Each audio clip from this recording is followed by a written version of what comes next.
Hello everyone, स्वागत है आप सभी का मेरे यूट्यूब चैनल स्टडी वर्ल्ड 55 के आज के इस वीडियो में।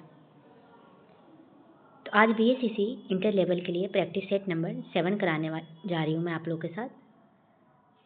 बाकी के जो है 1 से लेकर 6 तक मैं ऑलरेडी करा चुकी हूँ, डिस्क्रिप्शन में डाल दिया है, आप जाके वहाँ पे देख सकते हैं। तो चलिए स्टार्ट करते हैं। हमारा पहला क्वेश्चन है, 2 अक्टूबर 1952 की सामुदायिक विकास कार्यक्रम लागू होने के पूर्व 1948 में सर्वप्रथम किन 2 जिलों एक प्रायोगिक योजना शुरू किया गया? ऑप्शन है इटावा तथा गोरखपुर, लखनऊ तथा आगरा, पटना तथा वैशाली या फिर भोपाल तथा जबलपुर। तो किन 2 जिलों का एक प्रायोगिक योजना शुरू किया गया था 2 अक्टूबर 1952 को? आंसर होगा ए इटावा तथा गोरखपुर। नेक्स्ट क्वेश्चन है, जनगणना 2011 के अनुसार बिहार में लिंगानुपात कितना है? 2011 के जनगणना के अनुसार बिहार में लिंगानुपात कितना है? ऑप्शन है 919, 916, 917 या फिर 918। आंसर होगा डी 918। 2011 की जनगणना के अनुसार बिहार का लिंगानुपात 918 है। बिहार में शिशु लिंगानुपात 2011 के अनुसार 935 है। और बिहार में सर्वाधिक लिंगानुपात कहाँ पे है? तो बिहार में 2011 की जनगणना के अनुसार सर्वाधिक लिंगानुपात आपको गोपालगंज जिले में है 1021, और सबसे कम जो है मुंगेर में है 876। नेक्स्ट क्वेश्चन है, संस्कृति और शिक्षा का मौलिक अधिकार वर्णित है। संस्कृति और शिक्षा का मौलिक अधिकार किस अनुच्छेद में वर्णित है? ऑप्शन है अनुच्छेद 28 और 29, अनुच्छेद 29 और 30, अनुच्छेद 30 और 31 या फिर अनुच्छेद 28, 29 और 30 में। तो संस्कृति और शिक्षा का मौलिक अधिकार किस में वर्णित है? आंसर होगा बी अनुच्छेद 29 और 30 में।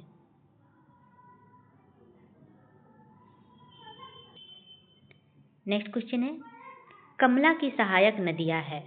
ऑप्शन है सोनी, धोरी, बलान या फिर उपयुक्त सभी में। कमला की सहायक नदियां कौन कौन सी हैं? आंसर हो जाएगा डी उपयुक्त सभी। सोनी, ढोरी, बलान सभी जो है ये कमला की सहायक नदियां है। नेक्स्ट क्वेश्चन है, निम्नलिखित में से कौन एक सूखाग्रस्त क्षेत्र है? इसमें से कौन सा जो है एक सूखाग्रस्त क्षेत्र है? ऑप्शन है Brahmaputra delta, Mahanadi delta, Rayalaseema या फिर तमिलनाडु तट। इसमें से कौन सा जो है एक सूखाग्रस्त क्षेत्र है? आंसर हो जाएगा सी रॉयल सीमा। रॉयल सीमा सूखाग्रस्त क्षेत्र है। रॉयल सीमा क्षेत्र आंध्र प्रदेश के दक्षिणी क्षेत्र में स्थित है। भारतीय मौसम विभाग के अनुसार जहां 50 सेंटीमीटर से कम वार्षिक वर्षा रिकॉर्ड किया जाता है वह जो है सूखाग्रस्त क्षेत्र कहलाता है। भारत में सबसे कम वर्षा वाला क्षेत्र कौन सा है? तो भारत में सबसे कम वर्षा वाला क्षेत्र लेह है। और बिहार का सर्वाधिक वर्षा वाला जिला किशनगंज है। और बिहार का कम वर्षा वाला क्षेत्र औरंगाबाद है। और बिहार में सबसे गर्म जिला कौन सा है? तो बिहार का सबसे गर्म जिला जो है वो है गया। नेक्स्ट क्वेश्चन है, आर्थिक उदारीकरण का जनक किसे कहा जाता है?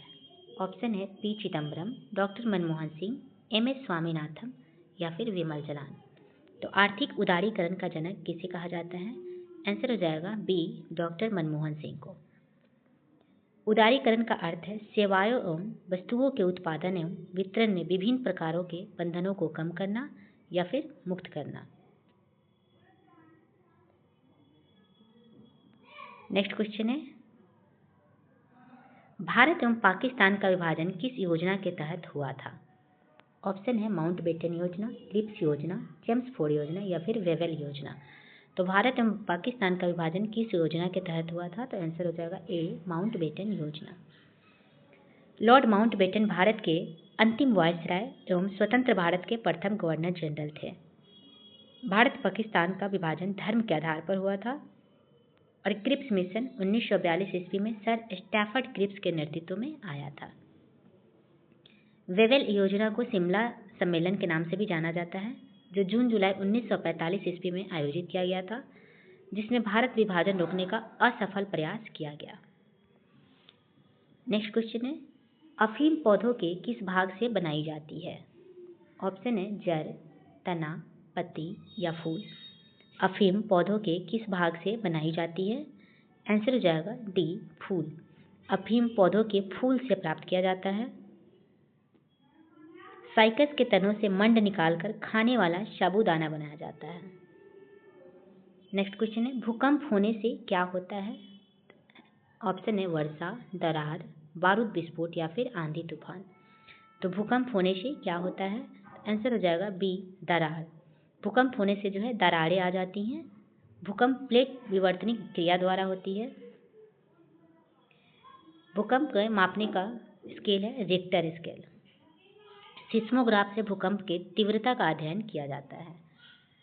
नेक्स्ट क्वेश्चन है, दोस्त मोहम्मद खान के खिलाफ 1838 ईस्वी में हुई त्रिपक्षीय संधि पर किस किस ने हस्ताक्षर किए थे?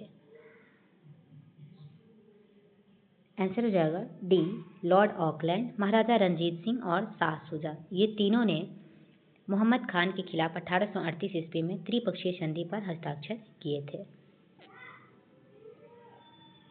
दोस्त मोहम्मद खान अफगानिस्तान के शासक और बराकजाय वंश का संस्थापक था। नेक्स्ट क्वेश्चन है, मठ, चैत्य और स्तूप किस धर्म से संबंधित है? ऑप्शन है बौद्ध धर्म, जैन धर्म, हिंदूवाद या फिर ईसाई। तो मठ, चैत्य और स्तूप बौद्ध धर्म से संबंधित है। आंसर हो जाएगा ए, बौद्ध धर्म। मठ जहाँ बौद्ध भिक्षु रहते हैं उसको मठ बोला जाता है। स्तूप बुद्ध के मृत्यु से संबंधित है। और चैत्य बौद्ध धर्म का पूजा गृह है। बिहार बौद्ध शिक्षा केंद्र से संबंधित है। नेक्स्ट क्वेश्चन है, गौतम बुद्ध द्वारा भिक्षुणी संघ की स्थापना कहाँ की गई थी? ऑप्शन है सारनाथ में, कपिलवस्तु में, वैशाली में या फिर गया में। गौतम बुद्ध द्वारा भिक्षुणी संघ की स्थापना कहाँ की गई थी? आंसर हो जाएगा सी, वैशाली में। वैशाली की नगर वधु आम्रपाली ने बौद्ध धर्म अपनाया था। बौद्ध धर्म में संघ को लोकतांत्रिक पद्धति पर बनाया गया था। नेक्स्ट क्वेश्चन है, मुद्रा के सापेक्ष गलत है। ऑप्शन है क्रय विक्रय की शक्ति है, यह साख सृजन करता है, या मुद्रास्फीति को रोकता है, या फिर इनमें से कोई नहीं। तो इसमें से मुद्रा के सापेक्ष में क्या गलत है? तो आंसर हो जाएगा सी, यह मुद्रास्फीति को रोकता है। ये गलत है क्योंकि यह मुद्रास्फीति को रोकता नहीं, बढ़ाता है। नेक्स्ट क्वेश्चन है, इलिशा परीक्षण किसे पता लगाने के लिए किया जाता है? ऑप्शन है पोलियो वायरस की, एड्स की, ट्यूबरकुलोसिस बैक्टीरिया की या फिर कैंसर की। तो इलिशा परीक्षण किसे पता लगाने के लिए किया जाता है? आंसर हो जाएगा बी, एड्स। इसको एड्स की जांच के लिए किया जाता है। नेक्स्ट क्वेश्चन है, भारत में पंचायती राज व्यवस्था का शिल्पी किसे कहा जाता है? ऑप्शन है आचार्य नरेंद्र देव, जीवी के राव, बी आर मेहता या फिर एल एम सिंघवी। तो भारत में पंचायती राज व्यवस्था का शिल्पी किसे कहा जाता है? आंसर हो जाएगा सी, बी आर मेहता को। बलवंत राय मेहता इनका पूरा नाम है। तो भारत में पंचायती राज व्यवस्था का वास्तुकार या फिर शिल्पीकार वो बलवंत राय मेहता को कहा जाता है। वर्ष 1997 में भारत सरकार ने सामुदायिक विकास कार्यक्रम 1952 तथा राष्ट्रीय विस्तार सेवा 1953 द्वारा किए गए कार्यों की जांच और उनके बेहतर ढंग से कार्य करने के लिए उपाय सुझाने के लिए बलवंत राय मेहता की अध्यक्षता में एक समिति गठित की थी और इस समिति में अपनी रिपोर्ट सौंपी। रिपोर्ट में लोकतांत्रिक विकेंद्रीकरण की सिफारिश की गई थी, जो कि आगे जाके पंचायती राज के रूप में जाना गया। पंचायती राज को राज्य सूची का विषय है और बिहार में पंचायती राज अधिनियम 2006 में पारित हुआ था। नेक्स्ट क्वेश्चन है, घाटे की वित्त व्यवस्था एक साधन है। ऑप्शन है मौद्रिक नीति का, उधार नीति का, राजकीय कोषीय नीति का या फिर कर नीति का। तो घाटे की वित्त व्यवस्था एक साधन है। किसकी साधन है? आंसर हो जाएगा सी, राजकोषीय नीति का। घाटे की वित्त व्यवस्था की अभिप्राय है कि सरकार को आय से अधिक व्यय होने की स्थिति में उसकी पूर्ति के लिए किया गया उपाय है। घाटे की वित्त व्यवस्था को हीनार्थ प्रबंधन भी कहते हैं। इसके अंतर्गत किसी देश के सरकार की आर्थिक कमजोरी को दर्शाता है। भारत में राजस्व व्यय का सबसे बड़ा अंश ब्याज अदायगी है और भारत सरकार की आय का प्रमुख स्रोत निगम कर है। नेक्स्ट क्वेश्चन है, निम्नलिखित में से कौन मुगल शासक 15 वर्षों तक निर्वासन में रहा? ऑप्शन है बाबर, अकबर, हुमायूं या फिर जहांगीर। तो इसमें से कौन सा मुगल शासक जो है 15 वर्षों तक निर्वासन में रहा? आंसर हो जाएगा सी, हुमायूं। हुमायूं 1540 से 1555 ईस्वी तक भारत से बाहर निर्वासित रहा। उस समय किसी को पता नहीं था कि हुमायूं कहाँ है, लगभग 1540 से 1555 ईस्वी तक। हुमायूं 1530 से 1540 ईस्वी तक भारत का शासक रहा था। 1539 ईस्वी में चौसा का युद्ध और 1540 ईस्वी में बिलग्राम के युद्ध यानी कि कन्नौज का युद्ध में शेर शाह से पराजित होकर भारत से निर्वासित होना पड़ा था उसको। नेक्स्ट क्वेश्चन है, गुलबर्गा एक जमाने में किस राज्य की राजधानी थी? ऑप्शन है पल्लव की, विजयनगर की, बहमनी की या फिर काकतीय की। तो गुलबर्गा एक जमाने में किस राज्य की राजधानी थी? आंसर हो जाएगा सी, बहमनी की। बहमनी की राजधानी गुलबर्गा थी। बहमनी राज्य की स्थापना 1347 ईस्वी में हसन गंगू ने किया था। हसन गंगू अलाउद्दीन बहमन शाह के नाम से गद्दी पर बैठा। नेक्स्ट क्वेश्चन है, अल बरूनी ने किसके राज्यकाल का वर्णन किया है? ऑप्शन है महमूद गजनवी का, पृथ्वीराज चौहान का, मालवा के राजा भोज का, गुजरात के राजा कुमारपाल का। आंसर हो जाएगा ए, महमूद गजनवी का। अल बरूनी ने किसके राज्यकाल का वर्णन किया है? तो वो है महमूद गजनवी। अल बरूनी महमूद गजनवी के राज्यकाल में ही भारत आया था। नेक्स्ट क्वेश्चन है,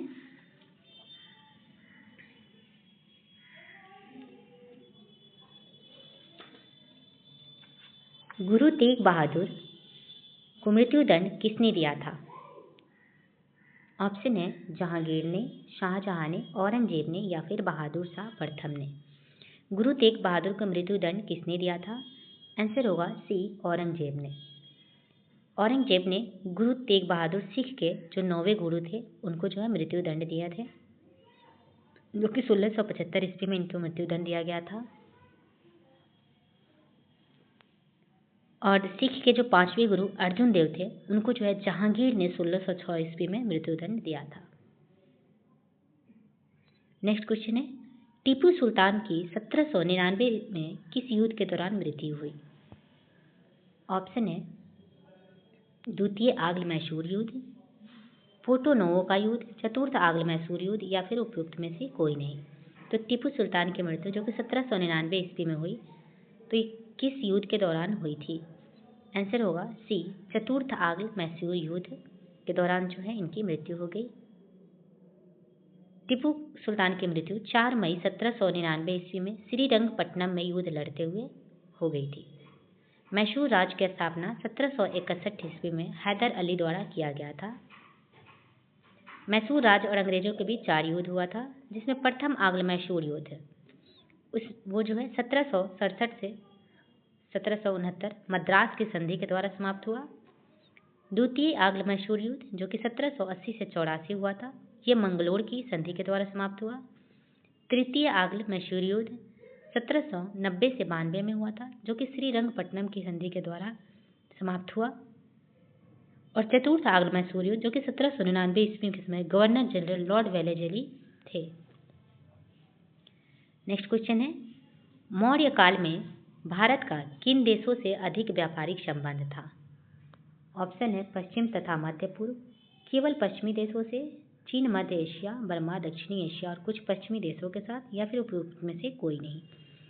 आंसर होगा सी, मौर्य काल में भारत के चीन, मध्य एशिया, बर्मा, दक्षिणी एशिया और कुछ पश्चिमी देशों के साथ जो है व्यापारिक संबंध था।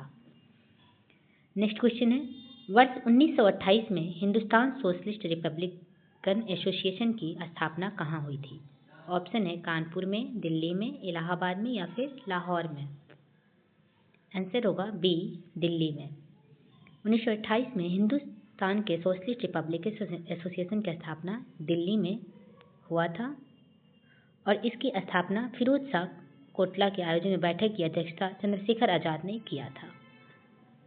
भगत सिंह के नेतृत्व में हिंदुस्तान रिपब्लिकेशन एसोसिएशन के नाम बदलकर हिंदुस्तान सोशलिस्ट रिपब्लिकेशन एसोसिएशन रखा गया। भगत सिंह ने नौजवान सभा की स्थापना 1926 में किया था। नेक्स्ट क्वेश्चन है, निम्नलिखित में से किस महासागर का सबसे गहरा बिंदु जावा गर्त है?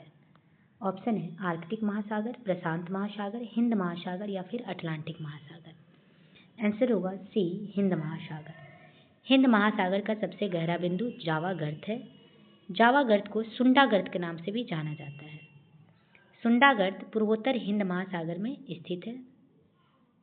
नेक्स्ट क्वेश्चन है, महात्मा गांधी ने सर्वोदय की मान्यताएं किस पुस्तक से ग्रहण की थी?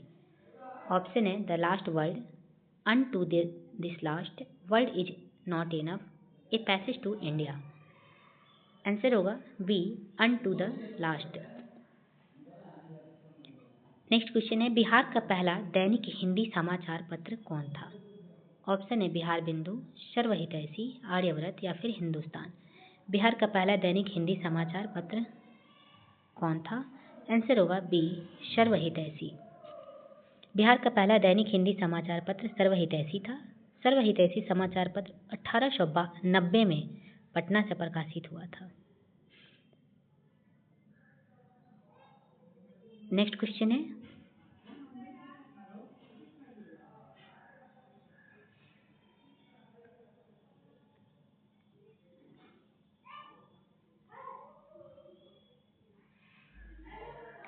सूची 1 को सूची 2 के साथ मिलान करना है।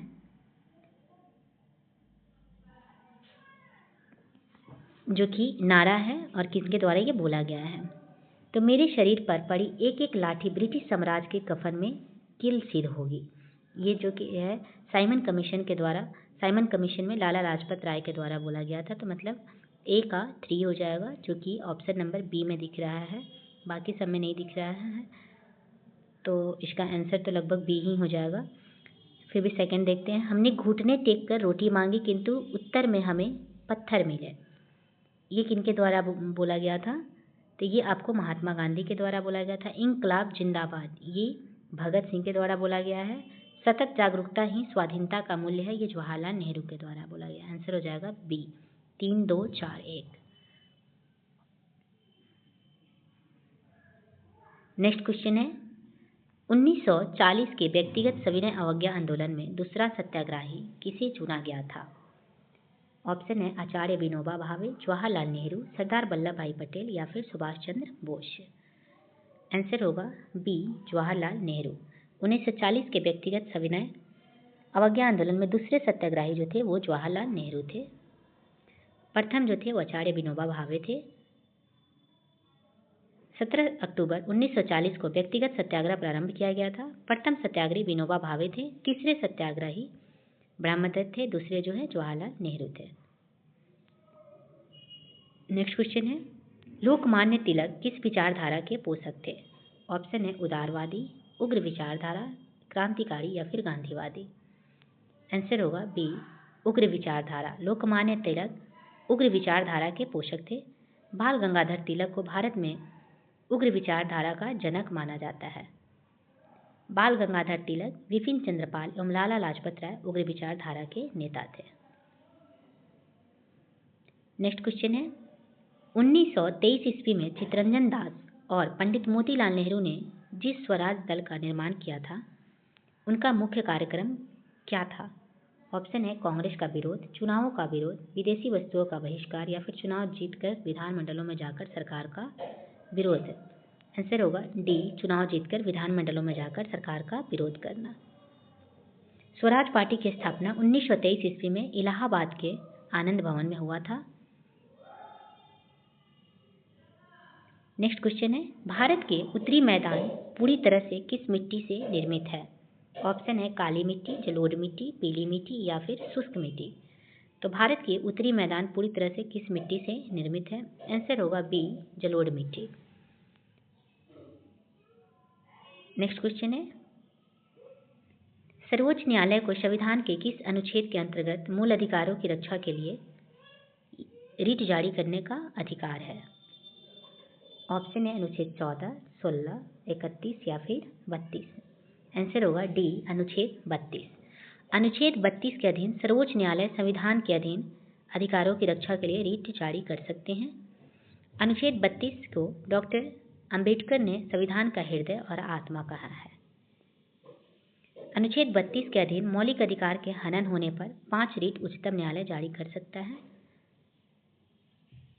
नेक्स्ट क्वेश्चन है, अध्यादेश जारी करने का अधिकार राष्ट्रपति का कौन सा अधिकार है? ऑप्शन है प्रशासनिक, न्यायिक, वैयक्तिक या फिर विधायी। आंसर होगा डी विधायी। अध्यादेश जारी करना राष्ट्रपति का विधायी अधिकार है। भारतीय संविधान का अनुच्छेद 123 के अधीन राष्ट्रपति अध्यादेश जारी करते हैं। अध्यादेश उसी समय राष्ट्रपति जारी कर सकते हैं जब सदन का सत्र नहीं चल रहा हो। संसद सत्र शुरू होने के 6 सप्ताह के अंदर अध्यादेशों का अनुमोदन अनिवार्य है। भारतीय संविधान के अनुच्छेद 213 के अंतर्गत राज्यपाल को अध्यादेश जारी करने का भी अधिकार है। नेक्स्ट क्वेश्चन है, राज्यसभा को लोकसभा की तुलना में कुछ मामलों में कम अधिकार है। इस संबंध में से निम्नलिखित कौन सा सही नहीं है? इसमें से कौन सा सही नहीं है बोला गया है। तो संवैधानिक संशोधन संबंधी प्रस्ताव लोकसभा में रखा जाएगा और वहां स्वीकार होने पर ही राज्यसभा में रखा जाएगा, यही गलत है। तो आंसर हो जाएगा ए 34 का ए। धन विधेयक की प्रस्तुति राज्यसभा में नहीं हो सकती, बिल्कुल सही है, क्योंकि धन विधेयक की प्रस्तुति आपको लोकसभा में होती है। कार्यपालिका को राज्यसभा अध्यक्ष नहीं कर सकती, ये भी सही है। धन विधेयक के संबंध में राज्यसभा 14 दिनों से अधिक समय तक नहीं रख सकती, ये भी सही है। तीनों बिल्कुल सही है, तो आंसर हो जाएगा ए। नेक्स्ट क्वेश्चन है, राज्य के राज्यपाल की क्या स्थिति होती है? आंसर होगा बी, वह राज्य की कार्यकारिणी का अध्यक्ष होता है।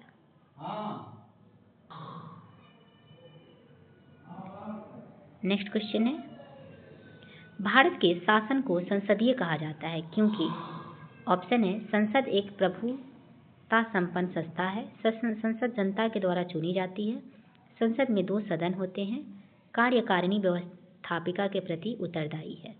तो भारत के शासन को संसदीय कहा जाता है क्योंकि आंसर होगा डी, कार्यकारिणी व्यवस्थापिका के प्रति उत्तरदायी होता है। संसद व्यक्तिगत रूप से अपने क्षेत्र विशेष के लिए उत्तरदायी है। संसदीय प्रणाली का जनक ग्रेट ब्रिटेन है। भारत में संसदीय प्रणाली ग्रेट ब्रिटेन से लिया गया है। नेक्स्ट क्वेश्चन है, निम्नलिखित में से कौन से प्रकार के प्राधिकार भारत के राष्ट्रपति के पास है? आंसर होगा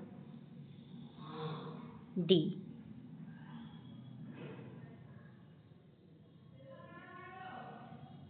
नेक्स्ट क्वेश्चन है, समवर्ती सूची के विषयों पर केंद्र और राज्य दोनों ही कानून बना सकते हैं, परंतु दोनों में विरोध की स्थिति में ऑप्शन है वह कानून रद्द समझा जाएगा, राष्ट्रपति का निर्णय अंतिम माना जाएगा, केंद्र का कानून मान्य होगा या फिर राज्य का कानून मान्य होगा। आंसर होगा सी, केंद्र का कानून जो है इसमें मान्य होगा। नेक्स्ट क्वेश्चन है, उत्तर पूर्वी मानसून से सर्वाधिक वर्षा प्राप्त करने वाला राज्य है। उत्तर पूर्वी मानसून से सर्वाधिक वर्षा प्राप्त करने वाला राज्य कौन सा है? और ऑप्शन है असम, पश्चिम बंगाल, तमिलनाडु या फिर उड़ीसा। आंसर होगा सी, तमिलनाडु। भारत में वर्षा मुख्यतः दक्षिण पश्चिम मानसून से ही होती है। मानसून की खोज हिप्पल्स ने 45 में ईस्वी में किया था। भारत में मानसून 2 ओर से प्रवेश करती है, केरल तट या फिर पश्चिम बंगाल से। उत्तर पूर्वी मानसून में सर्वाधिक वर्षा तमिलनाडु में होती है। नेक्स्ट क्वेश्चन है, भूटान का आधिकारिक भाषा क्या है? ऑप्शन है जोंगखा, गोरखा, मैंडारिन या फिर असम। आंसर होगा ए, जोंगखा। भूटान का आधिकारिक भाषा जोंगखा है। भूटान का राष्ट्रीय खेल क्या है? तो भूटान का राष्ट्रीय खेल तीरंदाजी है। नेक्स्ट क्वेश्चन है, निम्नलिखित में से किसको पर्ल ऑफ साइबेरिया कहा जाता है? ऑप्शन है कारदा झील को, लिंक नबर झील को, बैकाल झील को या फिर ग्रेट ब्रेयर झील को। तो किसको पर्ल ऑफ साइबेरिया कहा जाता है? तो आंसर हो जाएगा बैकाल झील को। बैकाल झील को पर्ल ऑफ साइबेरिया कहा जाता है। विश्व का सर्वाधिक गहरी झील रूस के साइबेरिया क्षेत्र में स्थित बैकाल झील है। इसकी गहराई 1642 मीटर यानी कि 5387 फीट है। नेक्स्ट क्वेश्चन है, सीढ़ीदार खेती अधिक होती है सीढ़ीदार खेती सबसे अधिक कहाँ होती है? ऑप्शन है मरुस्थल में, पर्वतीय क्षेत्र में, मालाबार तट में या फिर दक्षिण के पठार पर। आंसर होगा बी, पर्वतीय क्षेत्र में सीढ़ीदार खेती सबसे अधिक होती है। नेक्स्ट क्वेश्चन है, राष्ट्रीय विकास परिषद का गठन कब किया गया? ऑप्शन है अगस्त 1950 में, अगस्त 1951 में, अगस्त 1952 या फिर अगस्त 1953 में। आंसर होगा सी, अगस्त 1952 में। राष्ट्रीय विकास परिषद का गठन अगस्त 1952 में किया गया था। 6 अगस्त 1952 को राष्ट्रीय विकास परिषद का गठन हुआ था और 15 मार्च 1950 को योजना आयोग की स्थापना हुई थी, जो कि योजना आयोग के स्थान पर 1 जनवरी 2015 को नीति आयोग की स्थापना किया गया था। नीति आयोग को अधिक संघवाद बनाया गया है। नेक्स्ट क्वेश्चन है, भारत में प्रगतिशील कर प्रणाली का सर्वोत्तम उदाहरण है? ऑप्शन है उत्पादक, बिक्री कर, निर्यात कर या फिर आयकर। आंसर होगा डी, आयकर। भारत में प्रगतिशील कर प्रणाली का सर्वोत्तम उदाहरण आयकर है। आयकर को केंद्र द्वारा लगाया और वसूल किया जाता है और केंद्र राज्य के बीच बांट दिया जाता है। आयकर एक्ट की आधार 88 के अधीन रियायत आयकर में दिया जाता है। आयकर कानून सर्वप्रथम 1860 ईस्वी में भारत में लाया गया था। नेक्स्ट क्वेश्चन है, परिवर्तनशील आरक्षित अनुपात वेरिएबल रिजर्व रेशियो और कुल बाजार कार्यवाही ओपन मार्केट खुला बाजार कार्यवाही ओपन मार्केट ऑपरेशन किसके साधन है? ऑप्शन है मौद्रिक नीति, व्यापार नीति, बजट नीति या फिर राजवित्तीय नीति। आंसर होगा ए, मौद्रिक नीति। मौद्रिक नीति की घोषणा आरबीआई द्वारा किया जाता है। आरबीआई भारत का केंद्रीय बैंक है। आरबीआई का मुख्यालय मुंबई में स्थित है। नेक्स्ट क्वेश्चन है, अगस्त 2023 में इसरो ने किस सैटेलाइट बस प्रौद्योगिकी को बस उद्योग को हस्तांतरित किया है? आंसर होगा बी, IMS-1। नेक्स्ट क्वेश्चन है, जुलाई 2023 में योनिक्स कनाडा ओपन 2023 में पुरुष एकल का खिताब लक्ष्य सेन ने किस खिलाड़ी को हराकर जीता? आंसर होगा बी, ली सीफेंग, जो कि चीन के हैं। इनको हराकर लक्ष्य सेन ने खिताब जीता। नेक्स्ट क्वेश्चन है, संयुक्त राज्य अमेरिका की पहली भारतीय मूल की उपराष्ट्रपति कमला हैरिस की जीवनी के बारे में कमला हैरिस फेनोमेनल वुमन नामक पुस्तक किसके द्वारा लिखा गया है? ऑप्शन है चिदानंदा राजघट्टा, अरविंद अडिगा, किरण देसाई या फिर बिल क्लिंटन। आंसर होगा ए, चिदानंदा राजघट्टा। नेक्स्ट क्वेश्चन है, जून 2023 में भारत सरकार द्वारा मणिपुर हिंसा की जांच के लिए किसकी अध्यक्षता में एक जांच कमेटी का गठन किया गया था? ऑप्शन है गीता मित्तल, आशा मेनन, रेखा शर्मा या फिर अजय लंबा। आंसर होगा डी, अजय लंबा। जून 2023 में भारत सरकार द्वारा मणिपुर हिंसा की जांच के लिए अजय लंबा की अध्यक्षता में एक जांच अगस्त 2023 में मणिपुर हिंसा मामलों में 3 जजों की एक समिति का गठन किया गया है, जिसमें जम्मू कश्मीर उच्च न्यायालय के पूर्व chief justice Geeta Mittal, justice Asha Menon तथा जस्टिस शालिनी पंत साकर जोशी को शामिल किया गया। तो आंसर हो जाएगा डी, अजय लंबा। नेक्स्ट क्वेश्चन है, चीन के हांगझोउ में एशियाई खेल 2023 के उद्घाटन समारोह के दौरान किसे भारतीय दल का नेतृत्वकर्ता के रूप में ध्वजवाहक के लिए चुना गया है? ऑप्शन है हरनप्रीत सिंह, लॉलीना बोरगोहेन, ए और बी दोनों या फिर इनमें से कोई नहीं। आंसर होगा सी, हरनप्रीत सिंह और लॉलीना बोरगोहेन दोनों को ध्वजवाहक के रूप में चुना गया है। नेक्स्ट क्वेश्चन है, ट्रेडमिल टेस्ट कौन सी चिकित्सा से संबंधित है? ऑप्शन है हृदय, फेफड़ा, गुर्दा या फिर पैर। तो ट्रेडमिल टेस्ट कौन सी चिकित्सा से संबंधित है? आंसर होगा ए, हृदय से। ट्रेडमिल टेस्ट हृदय चिकित्सा से संबंधित है। नेक्स्ट क्वेश्चन है, कृषि और खाद्य उत्पादन के क्षेत्र में असाधारण योगदान के लिए 2023 का प्रतिष्ठित बोरलॉग फील्ड अवार्ड से किसे सम्मानित किया गया? ऑप्शन है प्रोफेसर एस.एम. स्वामीनाथन, चेतना मारू, स्वाति नायक या फिर उत्साह पटनायक। तो कृषि और खाद्य उत्पादन के क्षेत्र में असाधारण योगदान के लिए 2023 का प्रतिष्ठित बोरलॉग फील्ड अवार्ड से जिसे सम्मानित किया गया वो है स्वाति नायक। नेक्स्ट क्वेश्चन है, यदि किसी पिंड का संवेग n गुना कर दिया जाए तो उसकी गतिज ऊर्जा हो जाएगी। ऑप्शन है x गुनी, 2n गुनी या फिर √n गुनी या फिर n स्क्वायर गुना। आंसर होगा डी, n स्क्वायर गुना। यदि किसी पिंड का संवेग n गुना कर दिया जाए तो उसकी गतिज ऊर्जा जो है n स्क्वायर गुना हो जाएगी, क्योंकि इसका फॉर्मूला होता है kinetic energy equal to p square by 2m। तो k equal to p square, तो p n equal to n p, जो कि फर्स्ट इसको मान लिया जाएगा। और नई गतिज ऊर्जा जो हो जाएगी वो आपकी हो जाएगी n स्क्वायर इंटू प्रारंभिक गतिज ऊर्जा। तो मल्टीप्लाई करेंगे तो n स्क्वायर आंसर हो जाएगा। संवेग द्रव्यमान एवं वेग का गुणनफल होता है। फॉर्मूला लगा लेंगे, संवेग p इक्वल टू द्रव्यमान इंटू वेग। नेक्स्ट क्वेश्चन है, एक कॉम्पैक्ट डिस्क किस प्रकार की डाटा भंडारण पद्धति होती है। ऑप्शन है चुंबकीय, प्रकाशिक, ऑप्टिकल, वैद्युत या फिर विद्युत यांत्रिक। एक कॉम्पैक्ट डिस्क किस प्रकार की डाटा भंडारण की पद्धति होती है। तो आंसर होगा बी, ऑप्टिकल। नेक्स्ट क्वेश्चन है, उदासीन परमाणु में कौन से कण समान होते हैं। उदासीन परमाणु में कौन से कण जो है वो समान होते हैं। आंसर हो जाएगा C, electron negative and proton positive. Next question है, जीवन रक्षक हार्मोन्स किस ग्रंथि से स्रावित होता है। ऑप्शन है एड्रेनल, पिट्यूटरी, थायराइड या फिर उपयुक्त सभी। आंसर होगा ए, एड्रेनल। एड्रेनल ग्रंथि को जो है जीवन रक्षक हार्मोन भी कहा जाता है। एड्रेनल हार्मोन को लरो और उरो हार्मोन भी कहते हैं। नेक्स्ट क्वेश्चन है, निम्नलिखित में से कौन सा भाग मानव की कंकालीय संरचना से संबंधित है।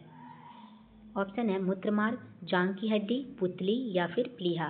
तो कौन सा भाग जो है मानव की कंकालीय संरचना से संबंधित है। आंसर होगा बी, जांघ की हड्डी। जांघ की हड्डी मानव की कंकालीय संरचना से संबंधित है। मानव शरीर की ढांचा बनाने वाले अंग को कंकाल तंत्र कहते हैं।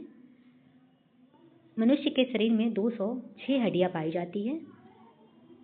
नेक्स्ट क्वेश्चन है, एक व्यक्ति का भार लिफ्ट में अपने भार का 2 गुना होता है, इस दशा में उसका त्वरण क्या होगा।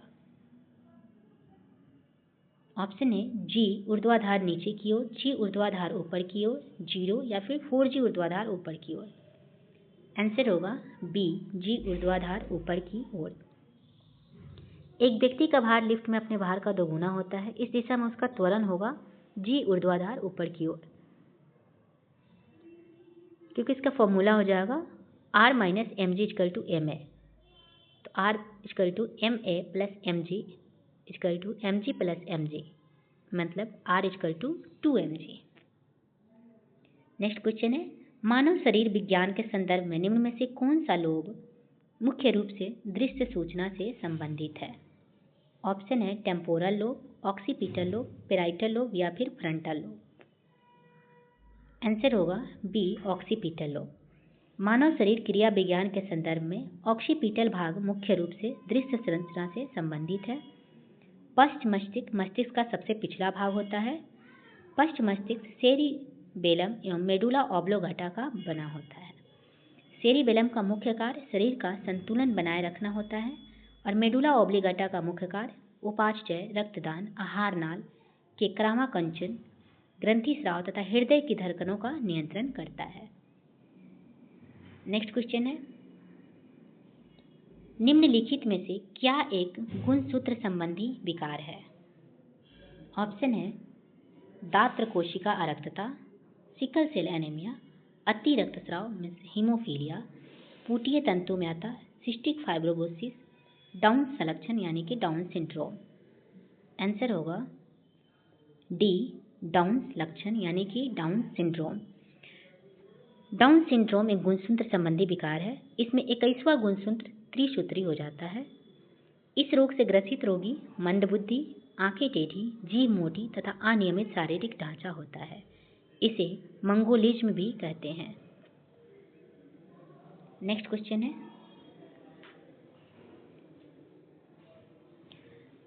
पराबैंगनी विकिरण के दुष्प्रभाव है। पराबैंगनी विकिरण के दुष्प्रभाव क्या क्या हैं?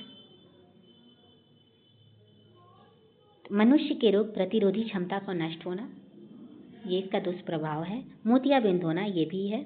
चमड़ी का कैंसर होना, ये भी है। शैवाल उत्पादन को 6 से 12% कम करना, ये भी है। कहने का मतलब उपयुक्त सभी इसमें सही हो जाएगा। किस ऑप्शन में है? डी, उपयुक्त सभी। आंसर हो जाएगा पराबैंगनी विकिरण का दुष्प्रभाव क्या क्या है, तो आंसर हो जाएगा डी, उपयुक्त सभी।